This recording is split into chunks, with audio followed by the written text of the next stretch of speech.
अस्सलाम वालेकुम मेरी प्यारी प्यारी सी बहनों, मेरे प्यारे प्यारे से भाइयों, अल्लाह आपको हमेशा खुश रखे। आज मैं देने वाली हूँ किचन टोटके।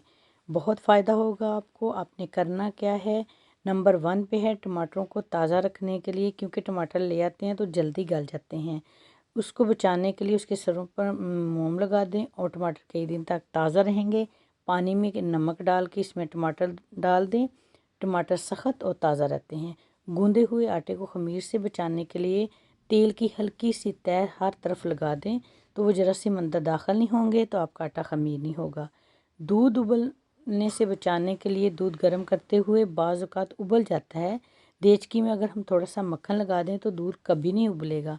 अचार ख़राब होने से बचाने के लिए आपको क्या करना चाहिए, नींबू का रस या सिरका डाल दें तो आपका अचार ख़राब नहीं होगा।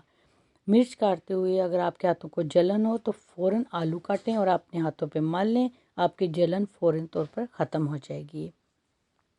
पकते हुए खाने में जहरीली चीज़ का शक हो, खाना पकाते हुए अगर आपको शक हो जाए खाने में कोई चीज़ चली गई है जो जहरीली है, तो चम्मच से वो चीज़ लेकर आग में डाल दीजिएगा। नीले रंग के शोले निकलें तो समझ जाएं जहरीली चीज़ पड़ चुकी है। अंडों को ख़राब होने से बचाने के लिए अंडों को पीसे हुए नमक में दबा दें, इस तरह अंडे कभी ख़राब नहीं होंगे।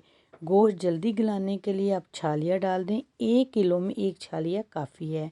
अगर आप ज़्यादा देर तक मछली को महफूज करना चाहते हैं, इसे धोने के बाद नमक लगा के और थोड़ा सा सिरका मिला के अच्छी तरह मलें और फ्रीज़र में रख दें।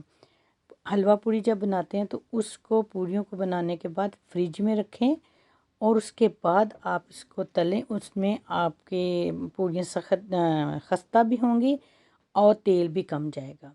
आटे को कीड़े से बचाने के लिए आपने करना क्या है, आपने ज़ीरा मोटा मोटा कूटना है, उसमें पानी और नमक मिला के टिक्की सी बना लें। जब वो खुश्क हो जाए तो फिर आपने चावलों में रख देनी, आपके चावलों को कभी कीड़ा नहीं लगेगा। उम्मीद है आज की वीडियो पसंद आई होगी। अल्लाह ताला आपको खुश रखे, सेहत दे, तंदुरुस्ती दे, आपकी औलाद को आपकी आंखों की ठंडक बनाए। अल्लाह हाफिज़।